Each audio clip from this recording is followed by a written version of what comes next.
Puji Tuhan, saudara yang kasih, haleluya. Haleluya. Amin. Jadi pagi ini kita bertemu kembali di gereja kita. GBI Mata Dinata. Puji Tuhan, apa kabarnya? Dahsyat, luar biasa, amin. Luar biasa. Haleluya. Saudara yang kasih, kita percaya ketika kita hadir di tempat ini, ketika teman-teman menaikkan pujian penyembahan, kita percaya dengan iman, amin. Allah hadir, amin. Roh Kudus, Roh Kudus menjamah kita. Permasalahannya, apakah kita pegang, apakah hati kita terbuka, itu saja. Kalau Tuhan Yesus sebenarnya, ya Dia yang mencari kita dulu, bukan kita yang mencari Tuhan. Dia mencari setiap jiwa, Dia mencari domba-domba yang benar. Roh Kudus dicurahkan, hati kita dilembutkan, kita membuka hati, dan kita Tuhan, aku menikmati hadirat-Mu di tempat ini. Amin. Haleluya. Itu suatu kasih karunia dari Tuhan. Lebih dari apapun penghiburan yang kita dapat di luar, mungkin melalui televisi, musik-musik yang kita dengar, itu hanya sebatas ibarat air, itu bukan air yang hidup. Amin. Bila pagi ini datang, kita mau diisi oleh air yang hidup. Amin. Barang siapa yang haus, akan benar. Mereka akan puas, amin. Puas dengan Tuhan Yesus, puas dengan firman Tuhan. Puji Tuhan. Baiklah, kita akan buka firman Tuhan dari Matius pasal 12. Matius pasal 12 ayat 43 sampai dengan 45. Matius pasal 12 ayat 43 sampai dengan 45. Injil Matius pasal 12 ayat 43 dengan 45. Puji Tuhan. Sudah ketemu, amin? Ya. Sudah ketemu ya. Di LCD-nya tidak ada perikopnya ya. Perikopnya kembalinya roh jahat. Ya, kembalinya roh jahat. Itu perikopnya, judulnya. Saya akan bacakan ayat 43 sampai dengan 45. Apabila roh jahat keluar dari manusia, ia pun mengembara ke tempat-tempat yang tandus mencari penendian, tetapi ia tidak mendapatnya. Lalu ia berkata, aku akan kembali ke rumah yang telah meninggalkan itu. Maka pergilah ia dan mendapati rumah itu kosong, bersih, tersapu dan rapi teratur.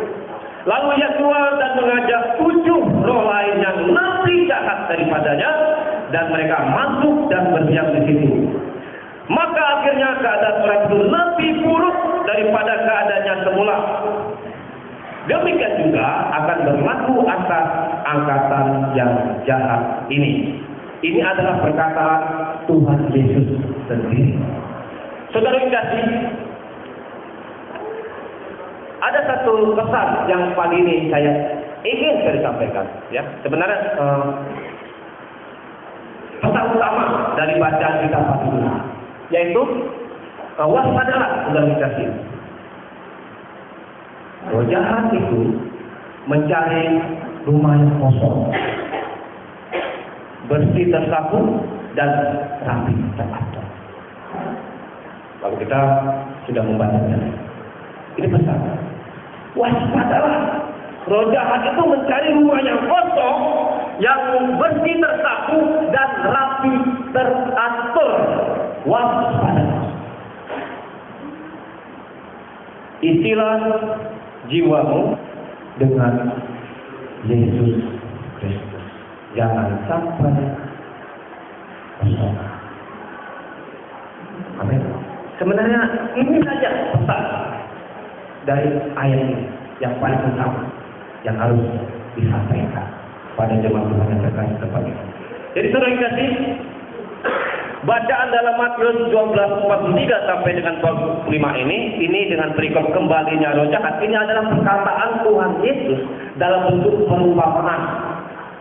Walaupun dalam bentuk perumpamaan, cerita ilustrasi itu namanya perumpamaan, namun memiliki makna yang nyata tentang cara kerja roh jahat dalam mengganggu manusia. Roh jahat itu nyata, roh jahat itu ada, roh jahat itu berbahaya, bukan fiktif, saudaraku. Ada, nyata, berbahaya.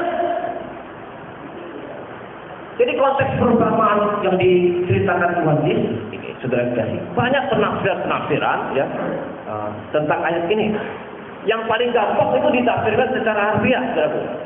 Bahwa kalau seseorang kalau sudah dilepaskan dari satu setan, satu dari roh jahat dari dalam dirinya, itu tidak boleh dibiarkan, harus diisi oleh Tuhan Yesus. Itu penafsiran umumnya ada seperti itu. Harus diisi cepat-cepat. Nanti kalau tidak diisi jiwanya, roh jahat yang tadinya keluar, yang tadinya satu, akan kembali lagi ngajak tujuh roh jahat. Jadi selasa. Keadaannya bisa lebih buruk kata Yesus. Ya, itu penafsiran secara umum sebenarnya. Kalau kita menafsirkan secara harfiah. Tapi mari kita lihat secara konteksnya dulu. Apa maksud perumpamaan ini yang sebenarnya? Konteks aslinya seperti apa, saudara kasih? Saudara kasih, sebenarnya Tuhan Yesus bermaksud memperingatkan orang Farisi dan ahli Taurat atau bangsa Yahudi secara umum. Atau kalau kita lihat konteks sebelumnya dari pasal 12, yaitu Yesus mengusir Beelzebul dari seseorang. Beelzebul itu penghulu setan. Yang dalam istilah orang Yahudi namanya Beelzebul. Kalau di sini apa, saudaraku? Kepala setan, bahasa bangsa ini, saudaraku. Siapa? Kalau di Tanah Batak siapa, Pak Cuman? Begu ya? Ya? Si Begu. Wah. Kalau si Boli. Diabolos sebenarnya ya. Dari bahasa ini, diabolos, iblis dari bahasa Ibrani, saudaraku. Setan. Yaitu Beelzebul. Sebelumnya kalau kita lihat Yesus mengusir Beelzebul. Kalau orang Farisi, curiga sama aku aja, kamu mengusir Beelzebul dengan kuasa setan. Nah ini. Sehingga keluarlah perumpamaan ini, saudara. Mereka menggugat otoritas Yesus. Seolah Yesus itu juga dari setan. Jadi setan mengusir setan. Dukun mengusir dukun sama dukun berperang. Gitu pemahaman mereka. Sehingga Yesus mengatakan perumpamaan ini sebagai latar belakang, saudara. Bahwa sebenarnya mereka yang menolak Yesus, orang Yahudi itu menentang ya Yesus sebagai Tuhan dan Juru Selamat. Mereka itu membanggakan kesalehan mereka dalam menjalankan hukum Taurat. Mereka tidak butuh Yesus. Mereka sudah cukup puas dengan hukum Taurat dan tradisi nenek moyang agar mereka diberkati dan memperoleh keselamatan dari Allah. Itu sudah. Nggak butuh Tuhan Yesus sebagai Mesias atau tidak percaya kepada Tuhan Yesus sebagai Mesias. Mereka sudah puas dengan tradisi mereka, adat istiadat, latar belakang mereka umat pilihan Allah dengan Taurat. Mereka tidak tahu bahwa tujuan hukum Taurat yang sebenarnya sekarang kita tahu. Mungkin mereka pada saat itu belum tahu, saudaraku. Apa tujuan hukum Taurat yang tertinggi? Yaitu untuk menunjukkan kepada kita standar kesempurnaan Allah. Standar kesempurnaan Allah. Hanya untuk menunjukkan betapa sempurnanya standar Allah. Dan tidak ada bisa mencapai. Dari berita 1 sampai 10, siapa yang tidak pernah melanggar satupun.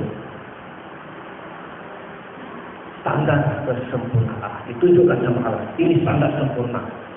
Tunggu waktu anakku datang untuk menggenapi hukum Allah. Yesus Kristus namanya. Yesus Kristus mati demi untuk hukum Taurat agar kita yang percaya kepadanya dengan iman di dalam. Mereka belum sampai kepada pemahaman seperti itu, saudara yang kasih. Jadi saudara yang kasih, mereka sudah puas. Mereka sudah puas dengan agama Yahudi, dengan segala peraturan-peraturannya untuk membersihkan kerohanian mereka. Satu roh jahat yang keluar dari manusia ini adalah gambaran Perubahan mereka yang cuma di luar, saudaraku. Perubahan yang cuma eksternal, lahiriah, agamawi. Sementara di dalam jiwa mereka itu kosong, saudaraku. Kelihatannya bersih bersatu dan rapi teratur, tapi roh jahat bisa terlihat kosong, saudaraku. Kosong jiwanya. Sepertinya saleh dengan menjalankan berbagai macam peraturan agama, tapi roh jahat bisa lihat masih kosong. Masih kosong. Dan Yesus memperingatkan melalui perumpamaan ini bahwa keadaan mereka akan lebih buruk. Kenapa?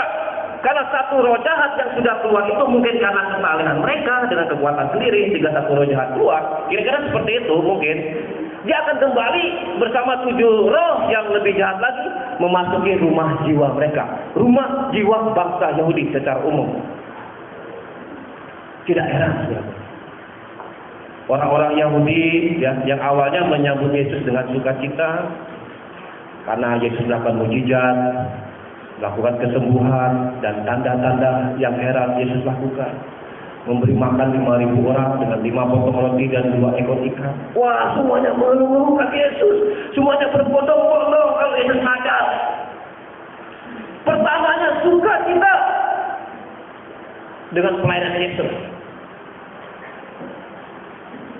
Tapi akhirnya, karena mereka menolak Yesus, masuk ke dalam hati sebagai Tuhan dan Juru Selamat. Roh jahat itu kembali. Raja 7 roh jahat yang lebih jahat lagi, saudara. Maka keadaan bangsa Yahudi, orang-orang Yahudi yang menolak Yesus lebih buruk daripada semula, daripada mereka belum kenal Yesus. Yesus berkata, demikian juga akan berlaku atas angkatan yang jahat ini pada ayat ke-5. Demikian juga akan berlaku atas angkatan yang jahat ini. Keadaan yang lebih buruk, bermusuhan dengan Allah, yang tadinya umat tidak Allah, bermusuhan dengan Allah karena menolak anaknya Tuhan Yesus Kristus menjadi Tuhan dan Juru Selamat mereka. Keadaan mereka lebih buruk. Dan generasi yang menolak Yesus Kristus, kita tahu saat ini bangsa Yahudi ketika mengalami perigi-perigi secara sudah kita tahu, mereka dibuang ke Babel dan sebelumnya mereka mengalami menjadi bangsa budak, dan mereka tidak punya tanah negeri sendiri. Di zaman Hitler, jutaan orang Yahudi dibunuh. Puji Tuhan, saat ini mereka punya negara, tanah Palestina sana, walaupun masih konflik terus. Terus kasih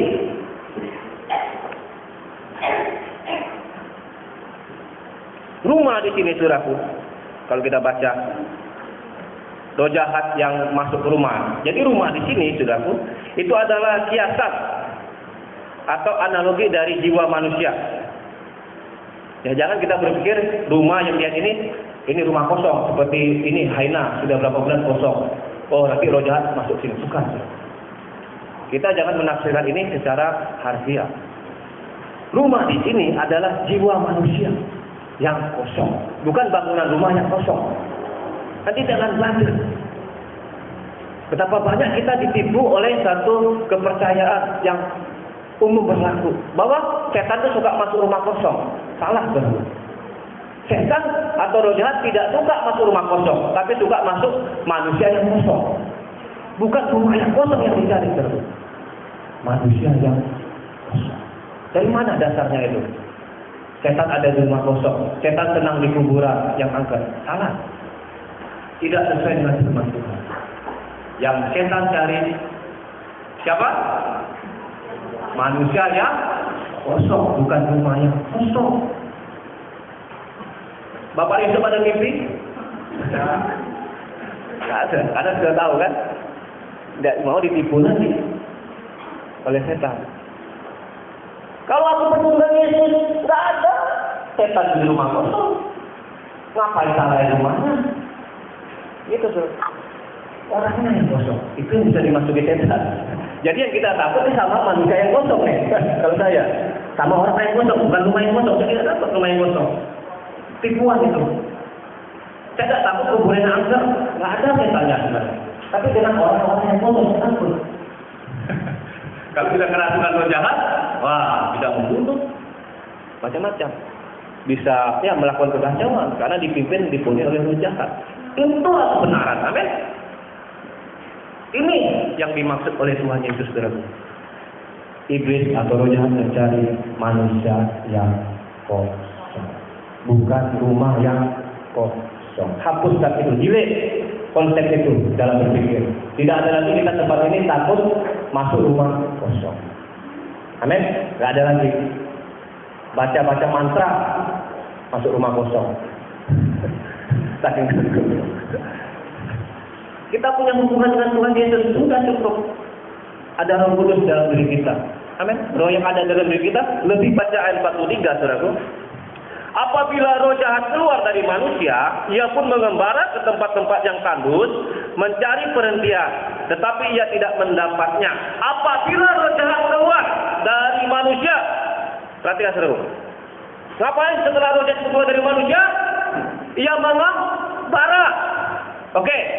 Jalan keluar keliling. Mengembara. Seperti orang nggak ada tujuan, bingung, mengembara. Kemana saudaraku? Ke tempat-tempat yang tandus. Ngapain? Mencari tempat perhentian.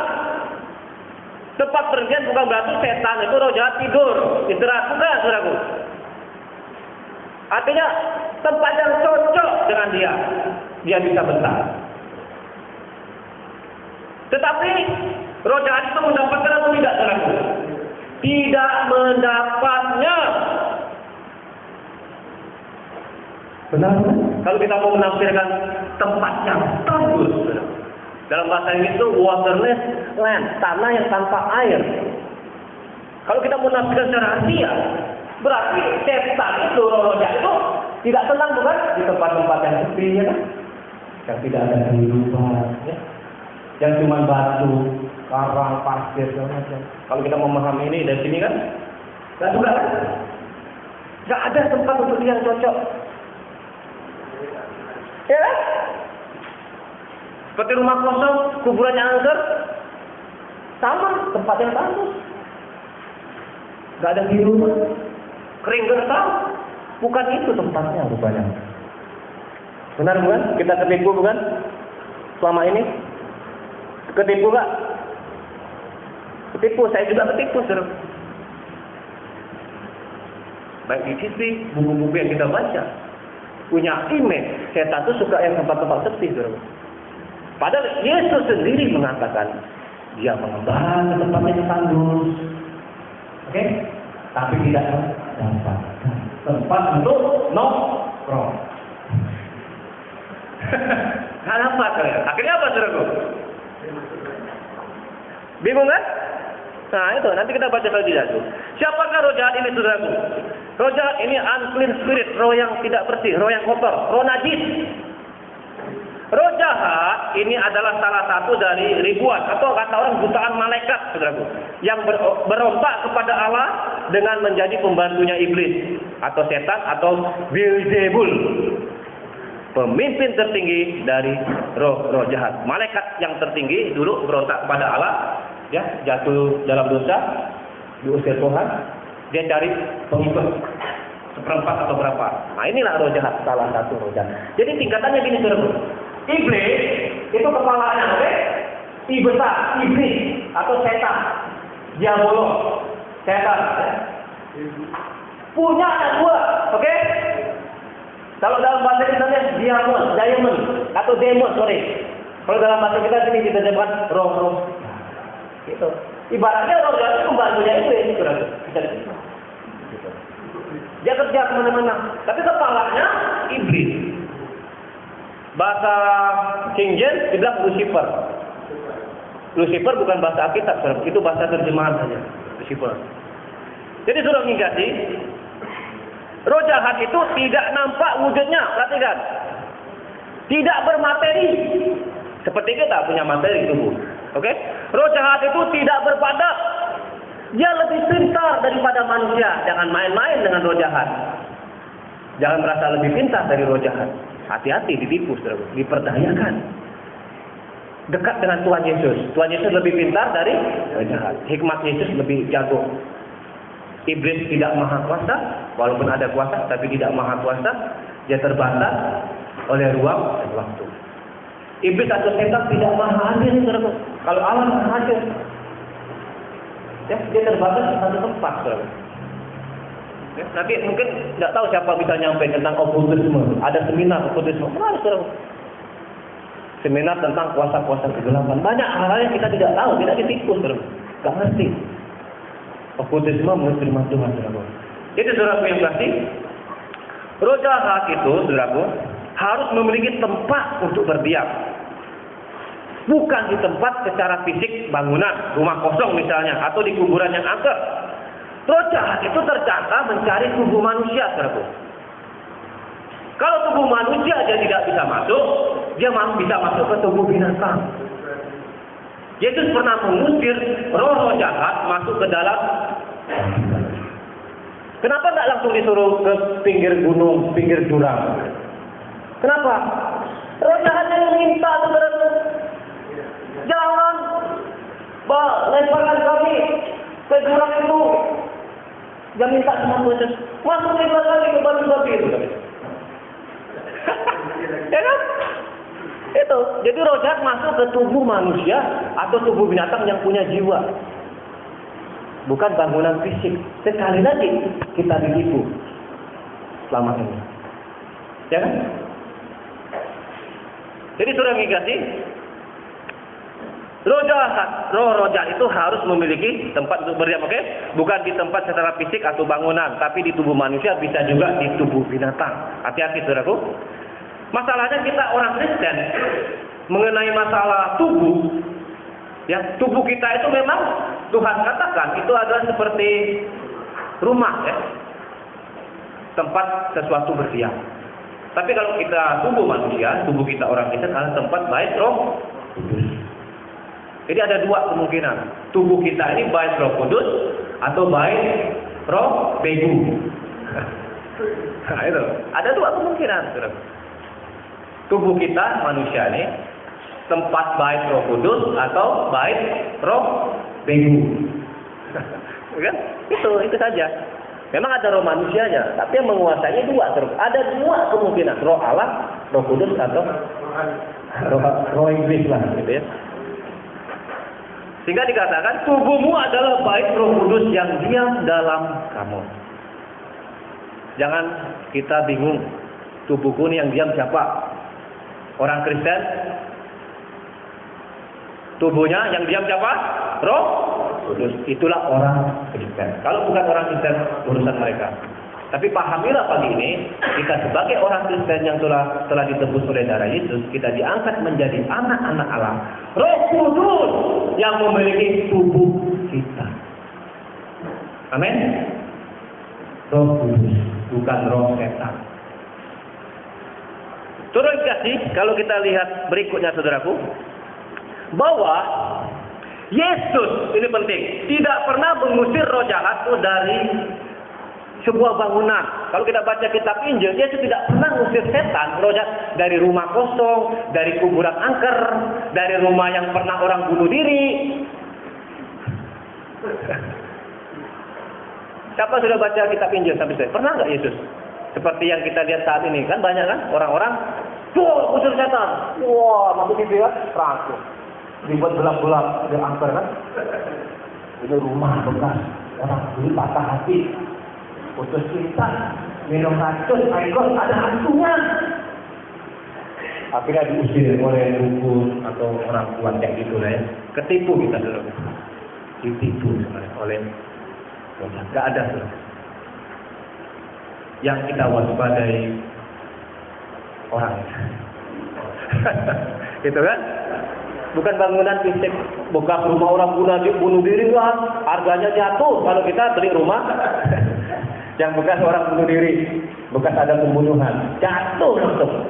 Tapi kalau orang Kristen yang benar sejati, orang Kristen yang sejati tahu benar, cari rumah itu, cari, murah kan?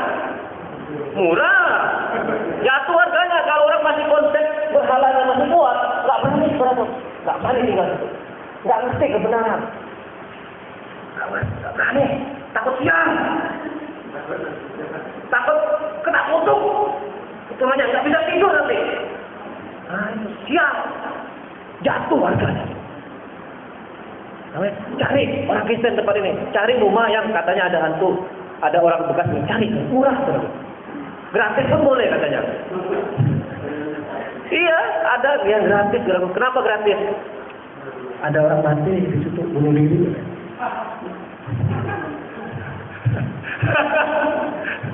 Ya kan? Nah, ketipu lagi jadinya kan? Nah, ketipu lagi kita. Siapa takut? Gratis, nggak ada rumah? Nggak ada aja. Ya? Apa? Duduk diam berdoa menyembah Tuhan. Amin. Nggak ada tuh. Orangnya sudah penuh dengan Tuhan Yesus, sudah penuh dengan Roh Kudus, nggak ada itu. Amin.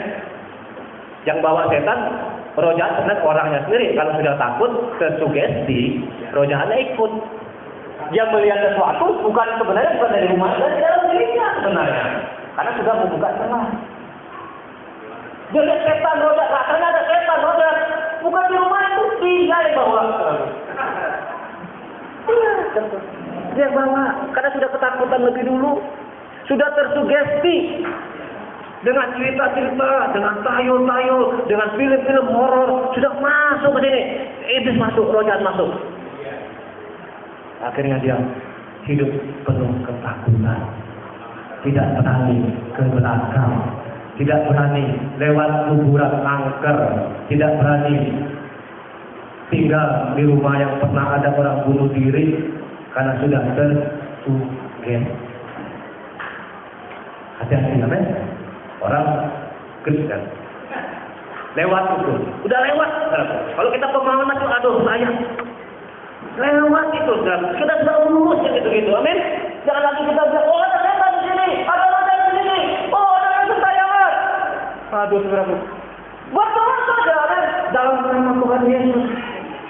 Di dalam diriku ada Tuhan Yesus, Roh Kudus lebih besar. Nggak ada itu semua. Amin. Mari kita memuji dan menyembah Tuhan di rumah kita. Haleluya. Nggak usah takut, saudara. Nggak usah takut, saudara. Jadi saudara yang kasih, boleh waspada, tapi jangan takut. Boleh berjaga-jaga, tapi jangan takut dengan setan, iblis, roh jahat. Buktikan kamu orang Kristen, itu saja. Buktikan kamu Kristen yang sejati, yang sudah ditebus oleh darah Yesus, sudah diangkat menjadi anak-anak Allah, sudah diberikan otoritas yang lebih hebat daripada roh jahat. Yang sebenarnya juga makhluk-makhluk ciptaan, sama seperti kita, cuma hakikatnya beda. Mereka itu makhluk ciptaan, tidak berkuasa, tidak berdaulat. Amin. Kenapa kita takut? Haleluya. Saudara kasih. Puji Tuhan, saudaraku. Jadi saudara kasih, Yesus tidak pernah mengusir roh jahat, iblis atau roh-roh dan teman-temannya dari bangunan atau rumah yang kosong. Itu pahami, amin. Tapi dalam pelayanan Yesus selalu mengusir roh jahat dari dalam manusia. Ya kan? Banyak contohnya, saudaraku. Banyak. Ya, banyak. Matius 12 konteks sebelumnya. Yesus mengusir Beelzebul dari orang yang kerasukan Beelzebul, bisu dan tuli. Beelzebul diusir, sembuh kan? Yesus juga pernah mengusir 7 roh jahat dari Maria Magdalena. 7 roh jahat dari Maria Magdalena. Kalau saudara baca Injil. Yesus juga pernah mengusir legion. Legion ini tentara. Roh jahat banyak. Banyak ribuan masuk ke dalam diri orang dari Gerasa. Yesus mengusir legion itu keluar, panas dia nggak kuat atau gimana, kirim ke babi. Itu baru 3. Kalau kita baca Injil, baca saudara. Cari tahu, Yesus pernah nggak ngusir setan roh jahat dari rumah kosong? Cari tahu di rumah. Pernah nggak? Tapi justru Yesus mengusir dari amin. Saudara kasih, semakin banyak orang di satu tempat, justru semakin iblis itu senang. Semakin sepi orang, jangan senang. Karena tidak ada tempat yang bisa dimasuki. Amin. Justru semakin ramai orang, banyak orang, kemungkinan banyak roh jahat. Amin. Karena itulah tempat mereka kan, tubuh yang memiliki jiwa, itu yang mereka cari. Lebih banyak mana roh jahat di gereja atau di diskotik, saudaraku? Lebih banyak mana roh jahat di SG atau di sini? SG apa tuh, saudaraku? Apa SG itu? Kalau suka baca koran pasti tahu, saudaraku. Saya baca koran, bukan pernah ke sana. Saya baca koran. Lebih banyak mana roh jahat di SG dengan di gereja? Jawab sendiri, saudaraku. Lebih banyak mana? Artinya tidak kemungkinan di gereja ada roh jahat. Tidak kemungkinan di gereja ada setan. Siapa yang bawa orang-orangnya, saudaraku? Bukan di sini ada setan duluan, bukan, saudaraku. Karena di mana rumahnya pergi, setan tuh ikut. Kan rumahnya, tempat tinggal, dia ikut, saudaraku. Ya kan? Ikut kan? Jadi jangan sampai kosong di tempat ini, amin. Penuhilah jiwamu yang kosong dengan Yesus Kristus. Aman, saudaraku. Gak takut lagi, gak tersugesti lagi, gak mimpi-mimpi buruk lagi. Saudara yang kasih, bagaimana sikap kita terhadap roh-roh jahat, saudaraku? Yaitu sadarlah dan berjaga-jagalah. Bukan takut, saudaraku. Sadarlah dan berjaga-jagalah. Waspada. Kita membedakan. Bisa membedakan. Oh, ini manifestasi setan. Ini manifestasi roh jahat. Itu sadar dan berjaga-jagalah. Ini godaan dari setan. Biar hancur. Itu. Bukan kita takut. Sadar dan berjaga-jaga. Tetap nyala. Oh, ini godaan setan. Oh, ini dari roh jahat. Stop. Nah, gitu. Sadarlah dan berjaga-jaga. Jangan kita takut dan kompromi. Itu sikap orang Kristen terhadap setan dan roh jahat. Bukan mengabaikan atau menganggap tidak ada, salah. Jangan kita ke ekstrim. Saking takutnya, over. Ya, udah kayak orang apa, saking takutnya. Jangan juga kita ekstrim kanan. Terlalu menggampangkan. Gak ada setan, gak ada roh jahat. Nah, itu jangan seperti itu. Ya, jangan ekstrem kiri, ekstrem kanan. Tapi yang tepat, sadarlah dan berjaga-jagalah. Itu respon orang Kristen. Sikap kita mengenai kuasa kegelapan. Jangan anggap remeh, tapi juga jangan berlebihan. Ketakutannya apa gitu ya? Kayak tidak orang beriman, saudaraku. Sadarlah dan berjaga-jagalah. Lawanmu si iblis, ya, berjalan keliling sama seperti singa yang mengaum dan mencari orang yang dapat ditelannya. Lawanlah dia dengan iman yang teguh. 1 Petrus 5 ayat 8 dan 9. Sekali lagi, firman Tuhan mengatakan satu kebenaran. Iblis berjalan keliling sama seperti singa yang mengaum dan mencari apa? Siapa? Orang. Amin. Mencari siapa? Orang, bukan mencari apa, tapi mencari siapa. Mencari orang yang dapat ditelan, bukan mencari tempat yang angker. Sekali lagi ini saya kasih tahu. Amin. Firman Tuhan katakan, bukan iblis keliling cari tempat yang kosong, tempat yang sepi, tempat bukan orang bunuh diri. Tidak. Firman Tuhan katakan, iblis mencari orang yang dapat ditelannya. Makanya firman Tuhan katakan oleh Petrus, berjaga-jagalah. Berjaga-jagalah dan waspadalah. Iblis mencari orang yang kosong, bukan mencari rumah kosong. Ketahuilah saudara-saudara, orang Kristen yang benar-benar Kristen, yang sejati, yang lahir baru dan dipenuhi Roh Kudus, tidak bisa, ini baik-baik, tidak bisa kerasukan setan dan roh jahat sampai tidak sadar, atau dalam istilah kita kesurupan. Nggak bisa. Kalau memang dia Kristen sejati, kalau memang dia lahir baru, benar Tuhan Yesus ada dalam hatinya sebagai Tuhan dan Juru penguasa hidupnya, ada Roh Kudus memenuhi, nggak bisa kesurupan itu orang. Kuat dimanapun setannya, nggak bisa kesurupan. Nggak bisa kita nonton di TV kan, ada orang kesurupan, biasa di sekolah kan, di asrama di mana, surupan ramai kan? Oh. Akhirnya didatangi orang pintar, saudaraku. Kasih sajen. Ini setan ngusir setan, saudaraku. Kasih sajen, saudaraku. Paranormal. Ya, roh jahat kan ada tingkatan, saudaraku.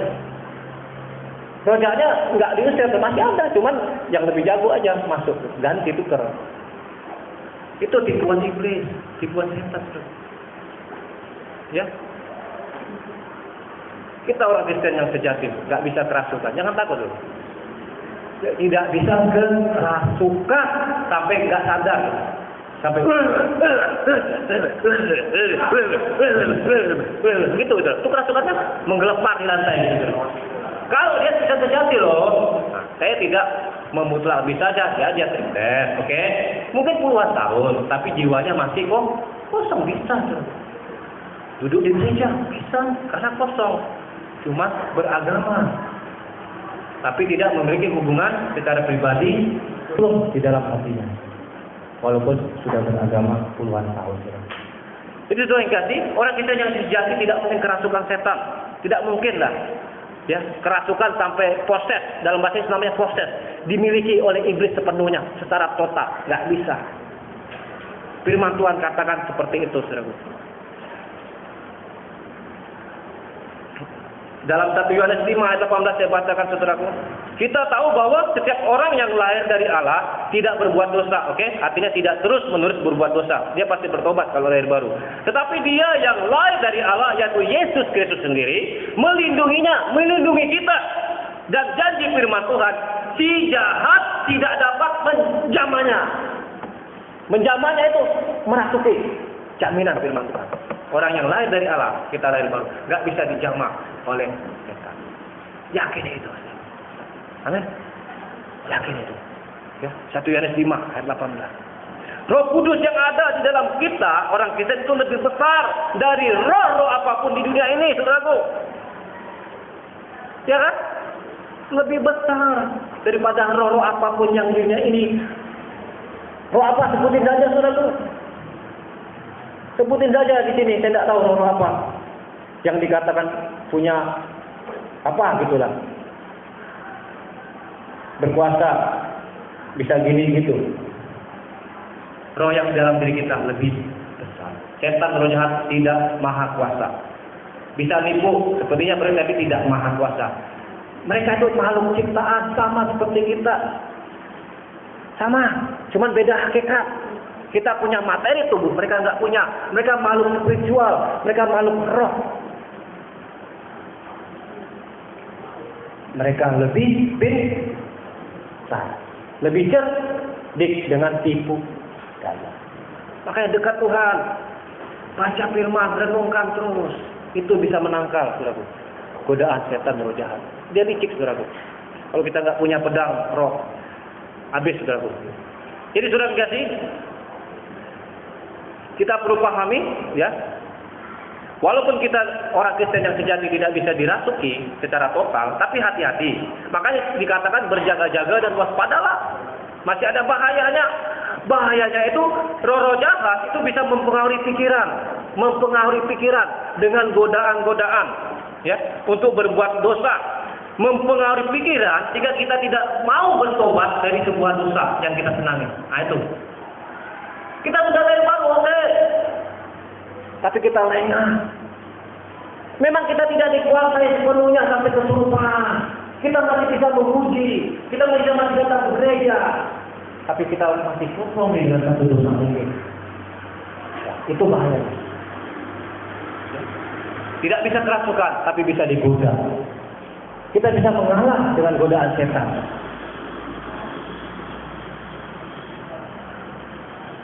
Jadi saudara kasih, bertobatlah setiap hari. Setiap hari bertobat. Berjaga-jaga dan berwaspadalah. Bertobatlah setiap hari dengan kuasa Roh Kudus. Tunduklah kepada Allah, amin. Terus lawanlah iblis, ia akan kabur daripadamu. Tunduklah kepada Allah, lawanlah iblis, ia akan lari daripada. Itu rumus ini pencaksilat rohani. Tunduklah kepada Allah, oke? Lawanlah iblis. Bisa kan? Itu rumus, jurus. Ya? Calon bukan Yesus dulu kan? Calon Bapak terus ada setan terus, lawan kan? Kabur. Lalu saya itu bahasa sekolah minggu, saudaraku. Bahasa sekolah minggu gitu ceritanya. Cara mengekspresikannya kan? Nah, kita masih bisa digoda, jangan bangga dulu. Masih bisa digoda, tapi jangan sedikit setan yang dulu. Setan tuh yang dulu. Ya, jangan sedikit setan. Bisa juga memang sifat dosa kita yang masih melekat. Sifat dosa ini memang kecenderungannya memilih yang tidak baik. Masih ada sifat dosa. Makanya kita berjuang, amin. Kita bergumul dalam peperangan rohani setiap hari. Kita bergumul dan berjuang. Jadi saudara menjadi aplikasinya bagi kita. Jangan kita orang Kristen yang, atau kalau kita mau menjadi orang Kristen yang sejati, saudara, jangan ada lagi kita takut membawa makanan kalau malam-malam. Saya garis bawahi, saudara, jangan ada. Bertobat, amin. Bawa buah ini, bawa buah itu, jangan malam-malam. Nanti sial. Amin. Siapapun kita, siapapun, saya tidak satu dua, semua secara umum, ya. Mungkin teman-teman dulu yang masih dari lama baru masukin saya belum ngerti, saya sampaikan. Ya, jangan takut bawa ini buah malam, nanti dikejar setan. Nanti sial. Apapun terserah. Beli jarum. Jangan malam-malam katanya. Banyak saudaraku. Sedih nggak saudaraku? Kita orang Kristen masih yang kayak gitu saudaraku, masih tersugesti. Sedih nggak saudaraku? Padahal dikatakan kita lebih dari menang. Untuk hal yang sepele itu kita masih kalah. Sedih saudaraku. Sedih kita. Bagaimana kita memberitakan Injil dengan penuh kuasa? Ketika kita diperhadapkan dengan itu, kita kalah. Ya kan? Kita kalah kalau masih seperti itu, saudaraku. Banyak, saudaraku. Jangan kita menjadi orang Kristen yang masang jimat di tubuhnya. Jangan, biar tokonya laku. Masang jimat, apalagi, saudaraku. Biar dilirik oleh cowok, pakai pelet. Biar kerja nggak diganggu roh jahat, taruh jimat di dompet. Dan lain sebagainya. Kalau orang dunia saya tidak ngomel, saudaraku, tapi orang Kristen sebagai saudara seiman. Apalagi saya ngajar. Ini sakit, saudaraku, kalau melihat seperti itu. Kalau orang dunia, oke. Ya, memang seperti itu pemahaman mereka. Tapi kita orang Kristen, saudaraku, kita harus memahami kebenaran, saudaraku. Harus ada yang ngomong, saudaraku. Harus ada yang beritakan kebenaran. Jangan kita biarkan saudara kita tertipu. Keadaannya bisa lebih buruk, saudaraku. Tuhan Yesus katakan bisa lebih buruk. Bisa lebih buruk. Jangan juga kita pasang jimat di rumah, saudaraku. Kristen tapi pasang jimat. Taruh ini, taruh itu. Bangga dengan warna merah, saudaraku. Kalau ada warna merah, kayaknya aman rumah saya. Berbagai macam gitu, saudaraku. Jangan, saudaraku. Rasa aman kita bukan dari sesuatu tempat atau suatu benda, amin, tapi karena Yesus Kristus. Jangan kita merasa aman kalau baju merah. Kalau baju hitam nanti diserang setan. Nah, itu udah sugesti. Ya.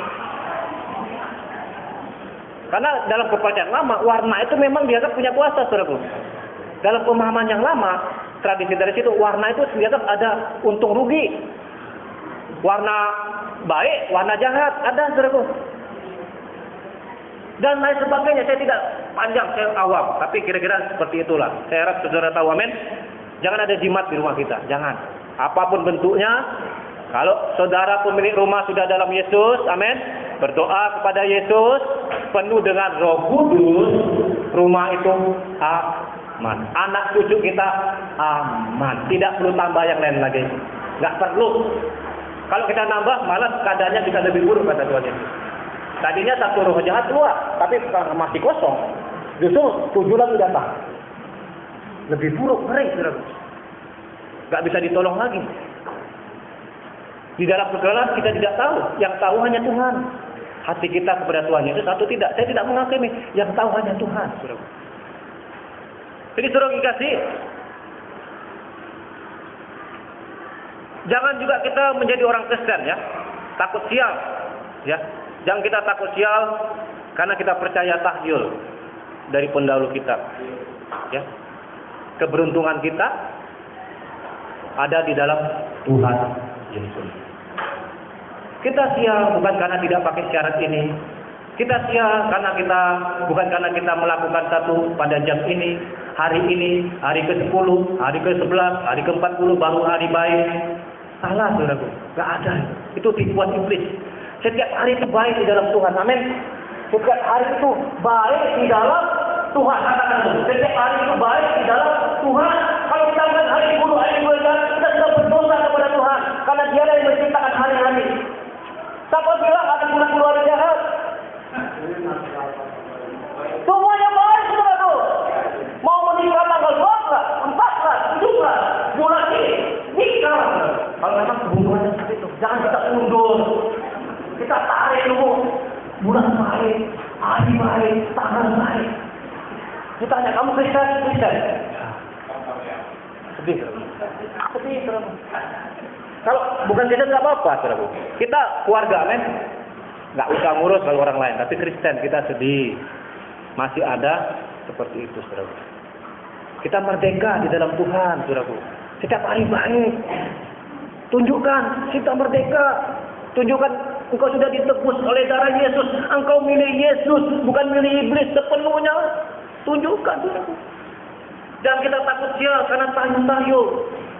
Takutlah akan Allah, amin. Takutlah akan Allah. Kalau kita melawan Dia karena kita berdosa, kita kompromi, itu lebih parah. Karena roh jahat, setan-setan itu cuma ciptaan sama, nggak berdaulat, tidak maha kuasa. Kita setiap hari digoda, diganggu. Itu memang hobinya dia, saudara. Jadi saudara yang kasih, mari saudaraku, pahami ini, saudaraku. Pahami cara kerja roh jahat agar kita bisa punya hikmat dan kebijaksanaan, saudara. Yang kedua, saudara, mari kita lihat ayat 44, saudaraku. Ayat 44. Lalu ia berkata, aku akan kembali ke rumah yang telah kutinggalkan itu. Maka pergilah ia dan mendapati rumah itu kosong, bersih tersapu dan rapi teratur. Maka pergilah ia itu roh jahat. Oke? Kembali ke rumahnya, dalam bahasa aslinya rumahku katanya. Aku mau kembali ke rumahku. Dan tubuh manusia itu kalau sudah dirasuki iblis, itu punya pemilik. Rumahku kata iblis. Rumah saya, rumahku. Dia kembali ke rumahku. Dia merasa punya otoritas di situ. Rumahmu. Oke, dia lihat, dia cek gimana keadaan rumah itu. Gimana, saudaraku? Pertama apa? Kosong. Kosong. Mantap. Terus bersih tersapu. Mantap. Cuman luarnya. Kesalehan cuman di luar. Ini bersih tersapu. Kelihatannya alim, kelihatannya beragama. Rapi teratur sama, cuman dekorasinya doang teratur rapi. Dalamnya. Aku keliling dulu, cari tidur, cari si Amer, cari siapa lagi? Ali, cari siapa? Unyil, Mike Tyson, 5, cari siapa lagi? Begu, 6, boleh 7, 7 cukup. Ayo baris, serang. Ya, jangan lihat apa itu apa. Udah kalau sudah lapan, sudah gue. Yesus sendiri katakan lebih buruk keadaannya daripada dia tidak kenal aku. Gitu. Lebih buruk, lebih baik dia tidak kenal aku daripada kenal tapi setengah-setengah. Gitu. Ada si Bego, ada si Unil, ada si entah siapa di situ masuk. Nongkrong di rumahnya itu, minum kopi, ya santai-santai, 8 di rumahnya, wah senang, diskotik, narkoba, sabu-sabu, wah pesta pora di dalam rumahnya, ya kan? Kosong, saudaraku, bersih tersapu dan rapi teratur, itu tidak jaminan. Bersih tersapu, rapi teratur tidak jaminan. Apakah dia kosong? Itu yang penting. Apakah dia sudah terisi? Amin. Itu kunci ayat ini. Jangan sampai kita kosong, itu saja. Jadi Kristen sudah puluhan tahun, jangan sampai kosong. Cuma beragama, cuma saleh di luar, dekorasi doang. Tapi ininya kosong, nggak ada Tuhan Yesus, nggak ada Roh Kudus. Bahaya. Diajak siapa? Si bego datang. Siapa? Si unyil. Si Ome segala macam 8 datang ramai-ramai. Ya, nongkrong di situ. Sabu-sabu di rumah jiwanya. Habis sudah. Mental semuanya. Firman Tuhan mental. Udah berontak aja jalannya. Seperti orang Yahudi kan. Tadinya senang dengan Yesus. Buat mujizat segala macam. Tapi ketika Yesus mengatakan kebenaran. Dia tolak. Malah orang Yahudi membunuh Yesus. Karena kerasukan 8 roh jahat. Yang tadinya 1. Lebih parah. Lebih buruk. Jadi saudara yang kasih, kalau kita lihat di sini, kita hati-hati, amin. Roh jahat bisa kembali lagi ke dalam diri seseorang yang dulu pernah ia tinggali. Kalau ia kosong, itu cara harfiahnya, saudara. Tapi konteksnya kan sudah tahu kan tentang orang Yahudi. Seperti yang dikatakan Tuhan Yesus dalam ayat 44b, Tuhan Yesus berkata, maka pergilah ia dan mendapati rumah itu kosong, empty, saudaraku, bersih tersapu dan rapi teratur. Ini adalah gambaran orang. Nah, seperti itu, saudaraku. Gambaran orang yang berubah cuma di luar. Apakah itu melalui agama, hukum Taurat, konteks orang Yahudi, ada dicatat nenek moyang, aturan-aturan moral, bersih-bersih diri dengan kekuatan sendiri, tapi tetap kosong jiwanya. Karena tanpa melibatkan kuasa Roh Kudus dan tanpa Yesus Kristus sebagai penguasa hidupnya. Sia-sia perubahan kalau tanpa Yesus. Sebagus apapun perubahan itu, semoral apapun perubahan itu kalau tanpa Yesus, sia-sia. Ini poin yang penting. Sia-sia, tetap kosong. Amin. Tetap kosong.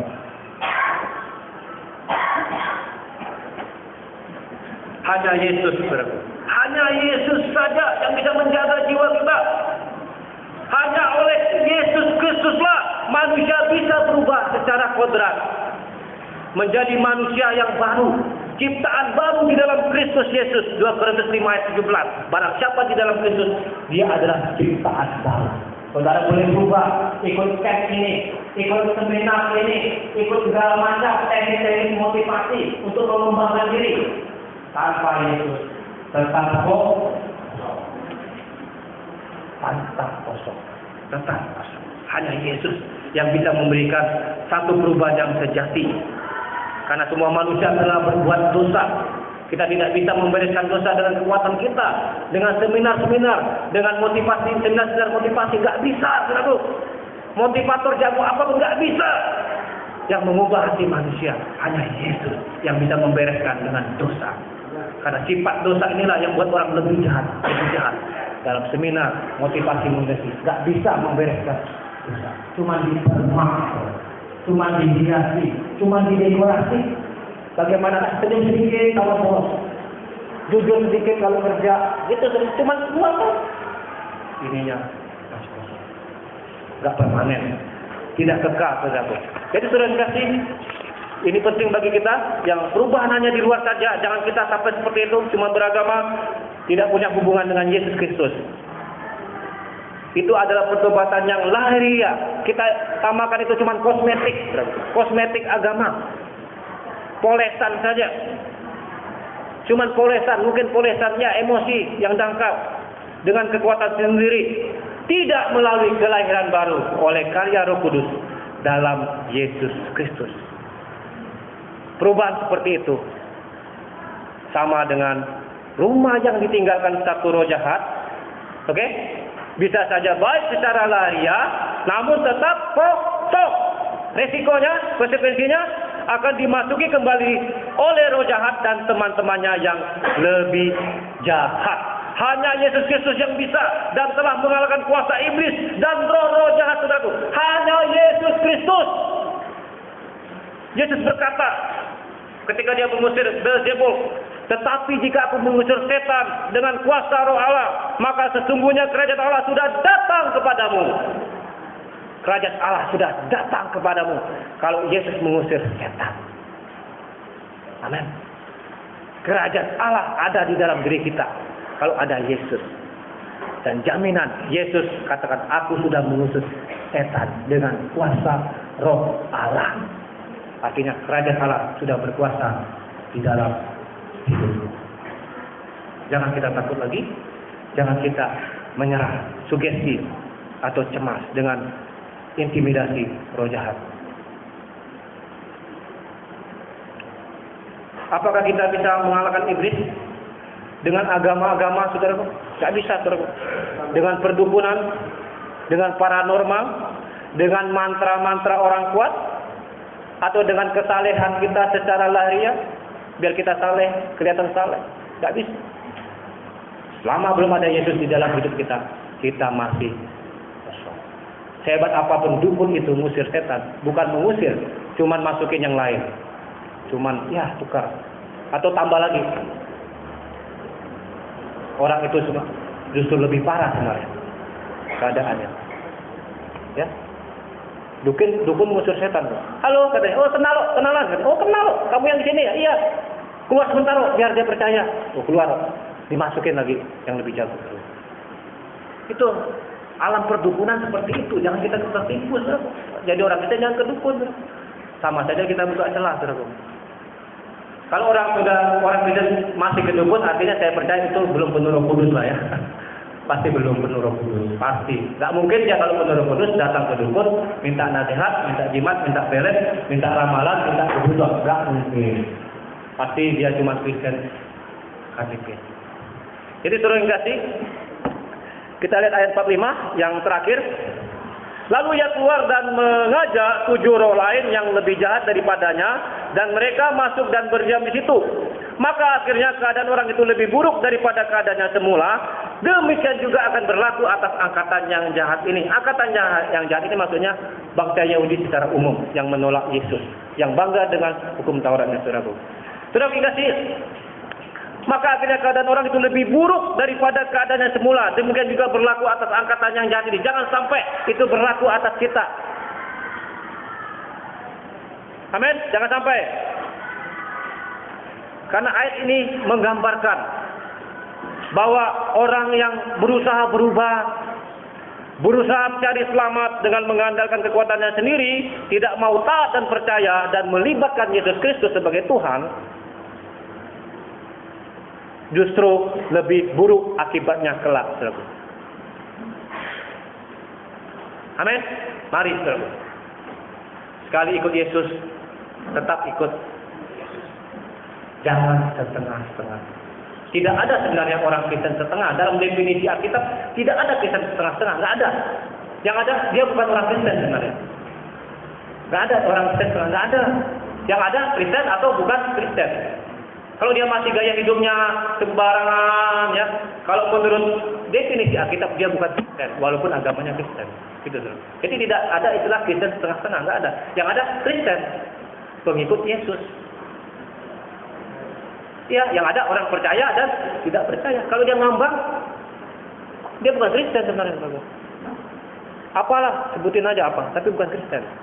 Karena Kristen pengikut Kristus. Tapi kalau gaya hidupnya ngikut yang lain, ngikut roh bego, berarti bukan Kristen kan? Kan saudara. Gak bisa separuh Kristus, separuh roh jahat. Gak bisa, saudara. Separuh Yesus, separuh Beelzebul. Gak bisa, saudara. Gak mungkin. Gak mungkin.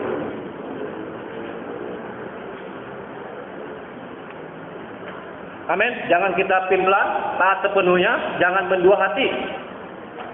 Kalau kita sudah pernah menerima Yesus, sudah dibaptis dulu mungkin, tapi kembali lagi kepada kepercayaan yang lama, kembali kepada dosa yang lama, atau murtad, maka akibatnya bisa lebih buruk daripada keadaan sebelumnya ketika dia belum mengenal Yesus. Lebih baik dia tidak kenal Yesus sama sekali. Petrus katakan gini, saudara. Sebab jika mereka artinya orang-orang yang murtad, saudara, meninggalkan Yesus, oleh pengenalan mereka akan Tuhan dan Juru Selamat, 2 Petrus 2 ayat 20. Sebab jika mereka oleh pengenalan mereka akan Tuhan dan Juru Selamat kita, Yesus Kristus, telah melepaskan diri dari kecemaran dunia, tetapi terlibat lagi di dalamnya, maka akhirnya keadaan mereka lebih buruk daripada yang semula. Dosa lama diulangi lagi, sama saja kita bukan jelas seperti roh jahat yang lain, keadaan kita lebih buruk. Firman Tuhan katakan seperti babi kembali ke muntahannya, sama ini, nggak ada artinya sama sekali. Amin. Jadi jangan main-main, saudaraku. Jangan kita kompromi. Sudah ikut Yesus sepenuhnya. Sepenuhnya, totalnya, lepaskan semua paradigma yang lama, saudaraku. Lepaskan itu, hancurkan itu. Jadi manusia baru, benar-benar baru. Pikiran kita, gaya hidup kita, selera kita, benar-benar baru. Jangan kita seperti babi yang kembali ke muntahan. Ya, firman Tuhan ada kata seperti itu, saudaraku. Di surat Petrus, saudaraku. Contohnya Yudas Iskariot, saudaraku. Dia murid Yesus. Sudah ikut Yesus berapa tahun, saudaraku? 3 tahun, oke? Sudah kenal Yesus, tidur sama Yesus, makan sama Yesus. Tapi dia tidak percaya sepenuhnya kepada Yesus. Dan akhirnya tergoda oleh iblis. Dan dia menjual Yesus sebanyak berapa? 30 keping uang perak. Akibatnya gimana Yudas? Lebih buruk bukan? Dia menyesal dan mati gantung diri. Itulah salah satu contoh. Kalau satu roh jahat keluar, tapi dia masih kosong. Masuk lagi ke yang lain, lebih buruk. Yudas mengalami mati gantung diri karena menjual Yesus. Karena tidak sepenuh hati ikut Yesus. Saudara pengasih, mari kita selesaikan, saudaraku, dengan tuntas roh-roh jahat. Jangan kompromi, jangan dimanja, saudaraku. Roh-roh jahat itu jika tidak ditangani dengan tuntas, saudaraku, jika tidak ditangani dengan tuntas, ya, dengan iman kepada Yesus, dia bisa meluas, saudaraku. Makin berkembang kerjanya, saudaraku. Kalau kita kompromi dengan satu roh jahat saja, tidak diselesaikan dengan tuntas, dalam nama Tuhan Yesus dia akan banyak berkembang. Cari temannya lagi. Sampai tujuannya tercapai, menghancurkan manusia itu untuk menentang kehendak Allah di dalam hidupnya. Itu misinya iblis dan roh jahat. Tuntaskan. Satu pun roh jahat yang ada dalam kita masih menggoda kita, satu dosa yang kita masih tidak mau tanggal, tuntaskan, saudaraku. Sekarang juga, saudaraku. Karena nanti bisa lebih parah akibatnya, saudaraku. Dan kita tidak mau itu terjadi dalam hidup kita, saudaraku. Amin. Waspadalah. Amin. Roh jahat mencari rumah yang kosong, rumah jiwa manusia yang kosong, yang bersih tersapu dan rapi teratur. Mari isilah rumah jiwamu dengan Yesus. Minta Roh Kudus memenuhi kita semua tempat ini. Demikianlah firman Tuhan. Terima kasih. Kita berdoa. Kita naikkan pujian dalam Yesus, kekuatan di hidupku. Bila pujian ini mengingatkan kita hanya dalam Yesus kekuatan kita. Jangan kita ragu, takut kuasa apapun, kuasa kegelapan apapun. Pandang Yesus, pegang Yesus. Yesus yang kita pegang, bukan syarat-syarat, bukan aturan-aturan. Yesus yang kita pegang, kekuatan di hidupku.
hati kami.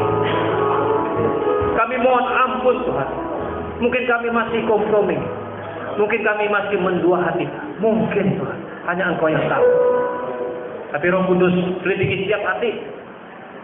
Jangan sampai Tuhan. Kami sudah duduk lama di gereja. Tapi kami masih kosong Tuhan. Tuhan Yesus, datanglah pagi ini. Tuhan Yesus, Engkau datang mencari dan menyelamatkan yang hilang. Datanglah bersama kami. Kami terbatas, kami tidak tahu Tuhan. Tapi tolong Tuhan, jangan ada yang masih kosong Tuhan. Tuhan Yesus, buka setiap hati biar mereka bisa menerimamu sepenuhnya sebagai Tuhan, sebagai penjaga rumah jiwa mereka, sebagai penjaga batin mereka, sebagai penguasa hidup mereka sepenuhnya. Tuhan Yesus, tolonglah. Engkau tidak menghendaki satu orang pun binasa Tuhan. Engkau menghendaki kalau tidak semuanya diselamatkan Tuhan. Dan iblis dipermalukan, roh-roh jahat dipermalukan di dalam nama Tuhan Yesus. Dan kami minta kuasa Roh Kudus. Mungkin kami, beberapa kami mungkin sudah agak kering, mungkin kami sudah agak gersam. Roh Kudus, penuhi kami kembali. Penuhi kembali. Penuhi kembali dengan urapan-Mu. Penuhi kembali Tuhan. Isi lagi jiwa kami ini dengan kuasa dan kasih-Mu Tuhan. Agar kami bisa kembali menikmati Tuhan Yesus sepenuhnya. Menikmati firman Tuhan sepenuhnya. Menikmati kasih dan anugerah-Mu Tuhan Yesus Kristus. Oh Tuhan, biarlah ini terjadi dalam hidup kami, bagi saudara-saudaraku di tempat ini. Dipenuhi oleh Tuhan Yesus, dipenuhi oleh Roh Kudus, dan menjadi umat yang lebih dari pemenang di dalam nama Tuhan Yesus. Haleluya. Amin. Puji Tuhan. Kita duduk kembali kita.